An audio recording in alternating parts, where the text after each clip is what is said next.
I'll ask you this.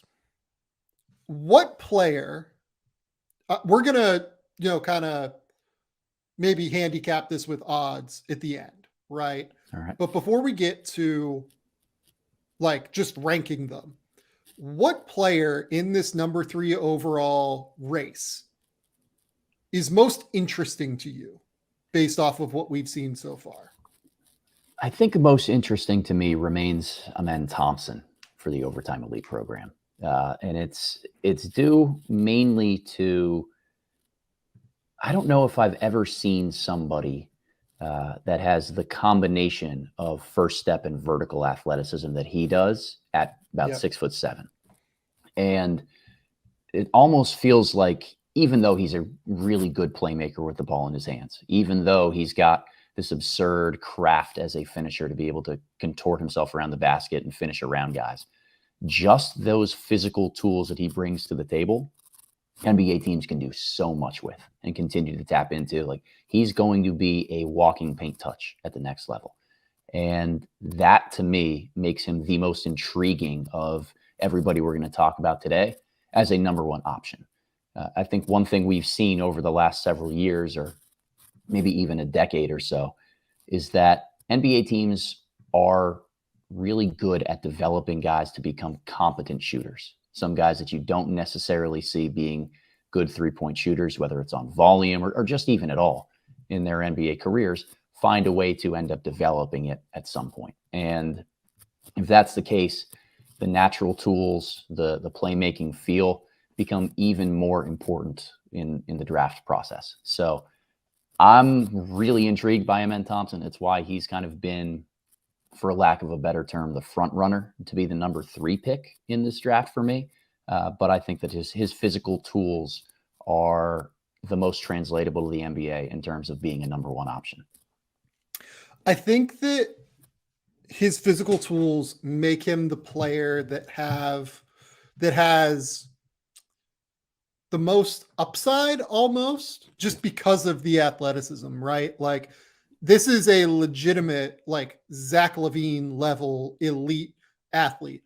You might be able to convince me his first step is better than like someone like Zach LaVine. Yeah. And Zach LaVine for many years was, if not the best athlete in the NBA, certainly among the top 3, 4, 5 in the NBA. I think Amen Thompson from day one is a top 5 athlete in the NBA point blank. Guys like Ja Morant, Zion Williamson, etc. He is in that class, like, no questions asked, in my opinion. He has an incredible mix of body control, first step explosiveness. Explosiveness is a leaper. Everything he does is just so he's so skinny but powerful at the same time. It's like everything is so coiled and ready to just like explode as soon as he touches the ball. He also, I think, as much as I love Cason Wallace, I think Cason Wallace is fucking outstanding, and he is unbelievable. I think basketball IQ defensively is probably higher than Amen Thompson's. But because Amen Thompson is 6'7" and has like a 6'11" wingspan, I think Amen Thompson probably has the highest defensive upside of any of the perimeter players in this class. If things like really broke right for him on defense, he really works hard. He has an unbelievable motor. I really genuinely believe that Amen Thompson and Ausar also, they're just like elite level character kids. You can go back and watch the breakdown of their own tape that I did with them. Go subscribe to the YouTube channel, Game Theory Podcast with Sam Vecenie on YouTube. You'll be able to find that breakdown. It's in the section titled like tape breakdowns or whatever I titled it. But they're so smart. They clearly are highly emotionally intelligent human beings, and they work. Like, you listen to anyone around the Overtime Elite program, they work. That's it. That's what they're about. So I really, really buy into Amen Thompson. I just don't know if I love the touch. I like his touch around the basket for the most part. I just haven't seen much that makes me believe he has the touch, like from 3. If it ever comes where he is like a remotely threatening shooter, he is elite of the elite. Like, he is an all-star for many, many times. But the question is, without the jump shot, what is he? And I don't know if we have an answer to that yet, because he just is, I don't want to say a man among boys in the Overtime Elite program. I do think that the talent there is very underrated. And, you have guys like Nasir Cunningham, Robert Dillingham. Yeah. Like you have guys there that are excellent. It was just weird saying like Cunningham, Dillingham, like back to back. Like it caught my brain for a second. I was like, wait, what? Like, wait, it's rhyming now? You have elite level talent across the entire program now that does challenge him, but he's just on a different level than, a younger Nas Cunningham or someone like Dillingham, where he is just 5 inches taller, essentially, and is just way bigger. So I love Amen Thompson, and I really do genuinely believe in his talent level. I think he is like unequivocally in this mix as a contender for the number 3 overall pick. We want to see the shooting. We've been talking about this since August, Sam. Like there has to be some growth in that regard this year, just to feel a little bit more comfortable about how he'll play with the ball in his hands. More so in the postseason than in the regular season, when teams are starting to scheme for him a little bit more. When you switch matchups in different regards, you go under ball screens. Like I still think his first step is going to be explosive enough that it won't necessarily matter. But really, really big fan.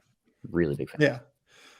So let's go to this next player here. Let's talk about Brandon Miller in this conversation, because I think that Brandon is someone that, to me, is probably not in this conversation. If I'm being completely honest, I really like Brandon Miller. I have him as a lottery pick. I've seen some like pushback against him recently where it feels like people are really strongly reacting to how much he struggled inside the arc as a scorer. I think he's shooting something like 33% from 2-point range right now, and shooting like 43% from 3. I think that that's going to revert. Like he doesn't have great bounce. He doesn't have great footwork as a finisher. I think as much as anything, his struggles there are related to that footwork issue, where he just doesn't get enough out of his athleticism around the basket. It's not that he's a bad athlete. I just think he really needs to get with a trainer this summer and just like work through his steps when driving, because he just gets caught in between steps way too easily and way too frequently. I don't really see him as a number 3 overall contender, but I do think there's a slight overreaction to like wondering if he's a lottery pick. It's just really fucking hard to find guys that are 6'9" that can shoot and are switchable defensively, that are like 20 years old. Cause if he's not 20 already, he'll be 20 on draft day. I know that. It's just really, really hard to find guys that have that kind of size, that have that kind of fluidity as an athlete, that have that kind of switchability, that have the ability to slide with guards, that are decent help defenders. I don't think he's like a crazy defender necessarily, but I think he is someone that will be able to live out there in the playoffs in a defensive scheme. I see him as like a starter essentially in the NBA. And that's a guy that's a lottery pick, I think, because if the handle ever does come along and the footwork ever comes along, you do see some real like pathways to significant upside, even if he's not quite there yet. I think that he's a really, really high end, like offensive version of a role player who can also be somebody that, if he does get the handle fixed a little bit more, he's a tough bucket. He just finds ways to score in really tough ways in the mid-range area. So if that continues to develop, if he can just put a little bit more pressure on defenses to separate one-on-one, not necessarily get all the way to the rim, but to at least draw help defenders. I think we've seen enough playmaking and passing feel from him that he's going to be smart in that regard. For all of the semi-physical limitations that Brandon Miller has, he's actually a decently smart basketball player, knows how to use angles to his advantages, is a willing passer in different ways. Like the handle has to improve in terms of how he separates from people, but if he can get there, there's a front court-ish handler, like pick and roll initiating role that I think he can live up to someday. So I'm in agreement, not a number 3 contender, but I'm glad you brought him up here because his stock has been so volatile up and down the board already thus far in the draft cycle, going from, mid first round or late first round guy with a ton of preseason hype. And we ended up getting him pretty high on my preseason mock draft that we did here. And I think that coming down to earth a little bit, seeing the limitations in real time, but still need to understand, like, this is a top 10 pick, and he's a really good offensive player. Okay. I want to stay in the SEC for this next one, and I want to give what might be seen as something of a hot take. I don't know. For what it's worth, there are quite a few scouts that I talk to that do see it this way, but it's not consensus right now. I like Anthony Black more than I like Nick Smith. Ooh. That's where I'm at on this. I know that Nick Smith had the explosion points wise in the game against Oklahoma this week. I watched that game this morning. My eyes just kept going toward Anthony Black in that game. He should have had like 12, 15 assists in that game, and they just like smoked layups and missed open threes. He lives in the paint. He's a terrific passer. His feel for the game, we knew his feel for the game was terrific coming into the season. It's exceeded that. Like, his handle and his ability, his explosiveness, his first step, I think has exceeded what I expected. I wasn't quite sure what to make of the athleticism with him coming out of Texas, but like, I wasn't sure if it was like Josh Giddey. Is he a little bit more than Josh Giddey athletically? Is he something a little bit less than that, like in terms of explosiveness? I think he's really, really impressive. And on top of that, he's a killer defender, and he's shown more touch than what we expected coming into the year. The mechanics need some work, but I think that there's enough touch there to buy into it. I have Anthony Black at number 5 on my board right now. Ooh. I am very in. And look, that group from like 5 to 9, 5 to 10 is very fluid. I have a lot of names like right in there, and we're going to talk about a lot of them within this discussion. I think Anthony Black is outstanding, and I am extremely in on him as a prospect. If you recall, Sam, when we were doing this exercise over the summer and looking ahead to the draft class, we were talking a lot about what is it that Anthony Black needs to show this year. And I had two and a half things to see. One is the explosion athletically and the ability to get separation from his man one-on-one, put pressure on the rim. I think we can check that box and safely say that he's a good athlete against other college players, against other people his own age, and he's got a tight enough handle to be able to separate. I think the other area I wanted to look for is just his conversion around the rim. I saw a player when he was in high school who got a lot of offensive rebounds and finishes of his own misses that left some points on the board because he was kind of aiming his finishes near the rim and overcompensating with spin and touch. I think he solved some of those problems, at least from what we've seen already. Now, as we get deeper into SEC play, there's more physicality, there's more length, there's more interior defense that he might be going up against. We can see some of that change. But I've been really impressed with the finishing touch as well as the first step. That 2.5 area was going to be the jump shot. We knew it was a work in progress in terms of how smooth it is, but I wasn't necessarily concerned of how high of a caliber he's going to make them. It's more so about the willingness to take them. Does he have confidence in his jumper enough to play off ball when Nick Smith, when Ricky Jedi Council, when some of the other guys on this Arkansas team have the ball in their hands? And I think the answer has been yes. I want to see that continue to grow as we get more games where he and Nick Smith are playing together. I think that 3-man backcourt in Arkansas of Smith, Black, and Council is incredibly, incredibly explosive. I think all 3 have the potential to be first-round picks. I think Council is pretty dang good. But with that said, I just want to see how Black spaces the floor consistently and want a little bit more of a sample before vaulting him into this category. But I'm with you. The size, the feel, the defensive pressure, and how he has answered every single question that we've had of him coming into the season, he belongs to be somebody mentioned in this conversation. I think he should be mentioned in this conversation. And that's not a slight at Nick Smith. I think Nick Smith has been everything we expected coming into this season. I mean, He was terrific in this Oklahoma game. I think that what I underrated with Nick Smith coming into the year is how good he is at moving without the ball. I kind of thought, just because I guess he didn't have a lot of reps that I saw moving without the ball coming into the season, but he's really smart. Like, he, in the first 20 minutes of that game against Oklahoma, he like just threw the ball back to Anthony Black and then hit this like quick back cut on a 45 cut from the wing and just took the pass and just laid it in like an inside hand, right hand layup. And it was one of the better cuts I've seen from him throughout his career, just because, like, again, this is a guy that's had the ball in his hands throughout the course of his career.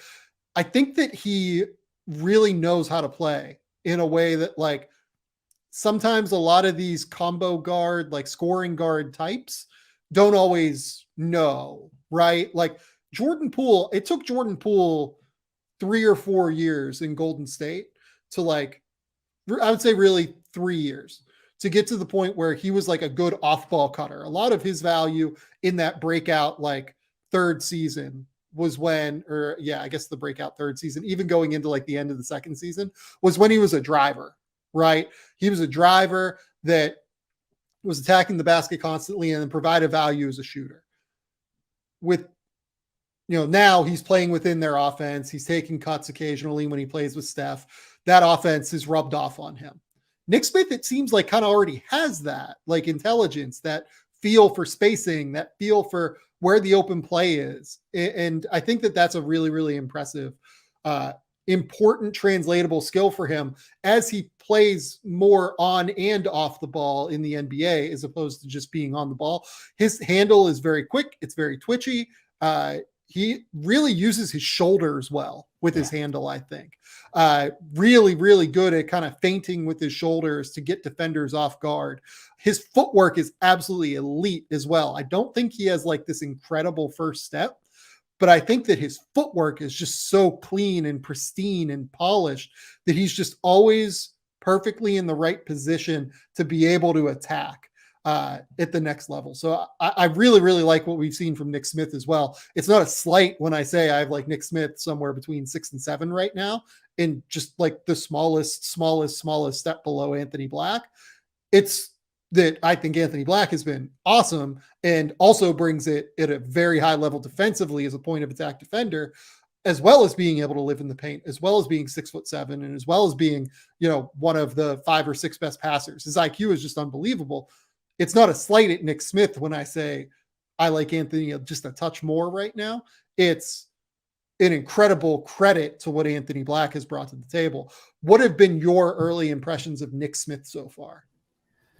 Nick Smith, I think you hit it really well with the great footwork, the polish that he has as a ball handler, and how he uses angles, not necessarily explosion, to create separation. A couple of the things that I've noticed from him as a driver, first and foremost, he's got great touch on his runner or his floater as he's attacking the basket. He doesn't need to come to a stop off 2 feet or kind of jump stop in that regard. He can float it off on the move and off one. And that forces big men and help defenders to step up to him a little bit more. I've also seen him be pretty fearless at trying to attack them in those moments they step up and get to the free throw line. That was an area I was impressed with Smith. A little bit more of a slender frame, long and wiry for like a combo guard, but he is not afraid to get to the free throw line. I love the off-ball stuff. Really glad that you led with some of that there. Ability to move without the ball, cutting, not just spacing and moving off of screens.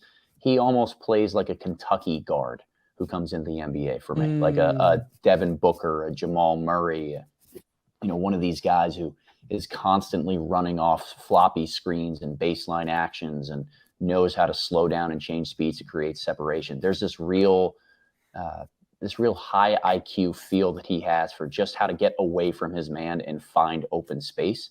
That is really intriguing to me when he plays with high IQ passers. And I think that's where he and Anthony Black complement each other so well.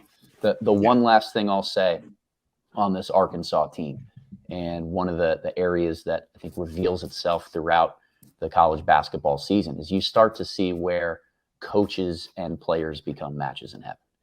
And Eric Musselman, as competitive of a dude as he is, and just wants to go balls to the wall every single game, Anthony Black is the one guy that fits that really, really well. And that's where you can see how Black ended up at Arkansas and fell in love with the vision of the Muss Bus, and why he's the guy that's kind of driving it right now. Because when push comes to shove, when there's a play to be made, he's going to make it. He's going to respond physically. He's going to continually apply pressure all game. And I think it's the reason why he looks more like the number one option in Arkansas's offense than Nick Smith does right now. Okay. So let's go to the next guy now. I actually did this purposely because I wanted to get some separation from these two guys just in terms of the discussion point, because I think they're always obviously discussed together as often as they are. And it's Ausar Thompson. He and Amen are discussed like almost as a package deal because they've been a package deal throughout their career at this point. But when they get to the NBA, that's in all likelihood, at least, not going to be the case. And they're very different, I think, in the way that they operate on the court. But Ausar, I think, has really moved up in my estimation throughout the year. I liked him a lot in the preseason, like in the offseason, and especially after like talking to them. And then I got a little bit worried after seeing him in some of those, Europe games and some of the other games that they played in the preseason, because the shot just wasn't falling, right? It just was not falling in a substantial way. That has reverted a little bit. He looks a little bit better now as a shooter. I still have my concerns on the consistency as a shooter, but any flashes that these two show as shooters are going to get people excited because they're such elite athletes. Now, Ausar is a little bit of a step below Amen in terms of twitchiness. And that means that I think he's probably going to have a bit of a harder time being a primary, whereas I think Amen is just like a straight up primary. Where do you fall on Ausar Thompson and his place in this discussion as a potential option at number 3? I have heard him from teams as high as number 5 so far. There are teams that like do genuinely see Ausar Thompson like in that top 5 mix for sure. And I don't think that's crazy at all. I think that he's continued to be a really good player for the OTE program. And it's really hard to evaluate Ausar when you have the context of the fact that he's playing next to a generational type of athlete who's 6'7", plays with the ball in his hands and shoots the ball even worse than he does. That's going to limit some of the on-ball reps that we might see for a guy like Ausar in different ways, just because those two are teammates. I agree with you. I think Amen has the easier translation to being a primary option because that first step is just a little bit more explosive and really, really strong. When it comes to what Ausar brings to the table, and look, this is what we do for a living, so this isn't necessarily a critique at ourselves, but there is so much attention paid to every single game that these guys are participating in, that any flash of shooting gets seen as a major positive. And with Amen and with Ausar, it was really going to be, the first one to develop any semblance of a jump shot is the one that might take the biggest leap relative to their starting position in this draft cycle. I want to play off the law of averages. I want to wait. I want to see what it looks like at the end of the season, if there have been any mechanical tweaks, when we just have a larger sample size to really discuss the shooting. Because I think that there's a level of irresponsibility in going in here December 11th and saying, well, he's, above 30% for the year, or he's just started to hit a little bit more lately. Like, yeah, that's lately. That's a very small sample right here. We need to know a little bit more. So I see a very clear pathway where he's a top 5 pick, maybe even if the shooting is real, in contention for that number 3 area. But I think that Amen being much more of a primary option makes it more important for Ausar to shoot. And that's where this is just going to be a really important swing skill for him over the next 4 or 5 months. Yeah, I completely agree. Okay, now it's time for the fun part for you. As the podcast's Cam Whitmore expert, where Cam Whitmore has finally started playing games for Villanova. I think he had 19 points over the weekend for Villanova against Boston College. What have been your earliest impressions of Cam Whitmore in his transition to college basketball now that he's healthy again following his month out of action to start the season? His confidence has translated right away.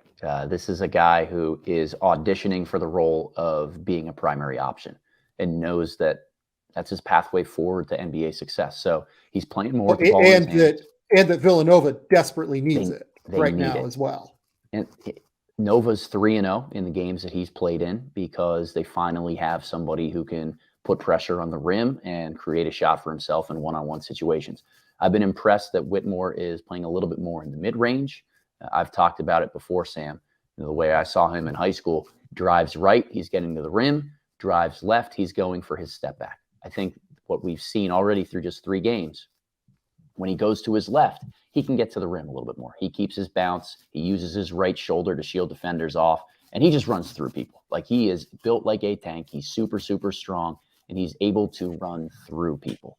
I have not seen the step back or the pull-up jumper really when he drives to his right yet. It's another just small nitpicky area that he's going to need in order to be a number 1 option. But the combination of what seems to be a very real jump shot and this strong ability to get past and through anybody to put pressure on the rim is going to be valuable at the NBA level. I want to see 2 really important things from him.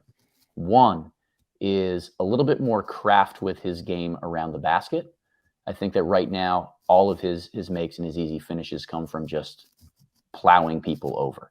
I think that he's going to have a little bit less of an ability to do that at the NBA level. He'll still be super strong, but he needs to find ways to be able to score in moments when he can't bully guys. And the second thing, quick decision-making off the catch. Right now, he's much more of a catch, hold, survey, look at his man one-on-one, decide what he wants to do. And I think guys who have his physical prowess, if you can get them downhill before a defense is set, that's how the separation happens. That's how he's explosive at punishing the rim. So 2 small areas. It's only been a few games from Whitmore. Really impressed on the offensive side. Think that as he gets his legs under him a little bit more, moves into the starting lineup for Villanova and just ends up playing closer to 30 minutes a night, we're going to see a real offensive explosion for him. That's very, very legitimate and shows that he's got as good of a chance as anybody of going number 3. Yeah, Whitmore's a really interesting player. I would say that he is extremely likely to end up as a top 5 guy for me in this class. I would be surprised if he fell out of that top 5. And my early impressions of him have been extremely positive at Villanova, largely because of how polished he seems to be as an attacking off-ball player. There was a moment in that Boston College game where he got his first bucket, I believe, at the foul line because he like split a double. Yeah. And then like after splitting immediately gathered and planted off of 2 feet and went up for like a monster dunk and just like missed the dunk while getting fouled. And it was just like, oh no, this is like the best athlete like in college basketball right now in terms of mixing power, grace, body control, stop-start ability, deceleration, all of it. Like it's just awesome. He is a ridiculous, powerful athlete. His shake, I think, going backward has been really apparent as a ball handler. He is very comfortable putting the ball on the ground, using his footwork, using his shoulders again to be able to shake and get to that step back jumper. He's made a few of those. He made a few of those in the Boston College game, particularly. He made one from the mid-range that was super impressive, as well as one behind a ball screen that was very impressive. That's like stuff that for a guy that's like 6'7", 230 pounds, physical athlete, going to get buckets in transition, going to get buckets as a cutter, going to get buckets as an on-ball creator very clearly. That's stuff that is very, very hard to find for that size and that powerful level. One thing that does worry me a little bit is Boston College did some different things defensively to try and clog up the paint in that game. And like Villanova tried to get Whitmore the ball like at the top of the key with some ISO stuff. They tried to get Whitmore the ball like on the wing with some ISO stuff, on the wing with some ball screen potential possessions. And I was a little bit worried about his first step watching that. He is an elite athlete in terms of explosiveness, transition from power to explosiveness, body control in general. I think that all of that stuff, like grace in the air, all of those athletic traits that he has are extremely impressive. I don't know if he has a great first step. And I don't know if he's going to be able to like consistently get by bigs out in space. It's very possible that, Villanova is just not a well-spaced team this year, especially by their standards. This is a team that typically like really, really can knock down shots at like a 40% clip. And certainly they're taking a lot of threes, but like, Caleb Daniels is a guy that certainly teams guard out there, but everyone else, I mean, like, I think teams are just happy when Chris Arcidiacono has the ball and would rather him shoot than anyone else. Teams don't really treat Mark Armstrong as a shooter. Jordan Longino hasn't really shown that he can shoot. Teams certainly don't treat Brandon Slater as a shooter. And again, like I think Eric Dixon can shoot, but teams are just like, okay, if you're going to stay out there, like go ahead, we'll get a late contest on you. So they're just kind of crowding the lane in a way that typically a Villanova lane is not all that crowded in this way. So I would like to see a little bit more tape on where Cam Whitmore's first step is, I think. But the big thing is like plays with real bend, plays with real body control, plays with real grace, plays with real fluidity, explosiveness, power. He is like a very significant upside bet in this class, I think.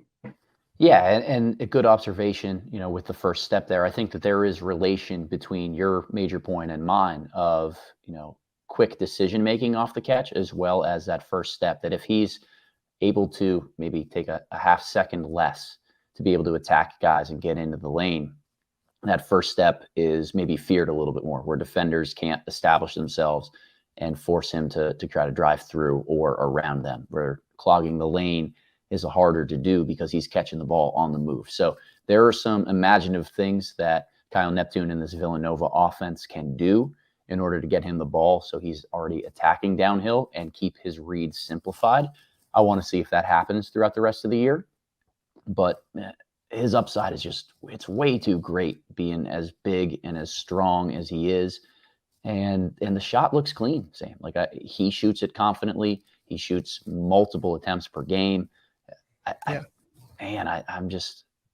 trying not to be the Baltimore homer and rooting for a guy that I coached against to have that success, but I'm finding a really difficult time in nitpicking other parts of his game.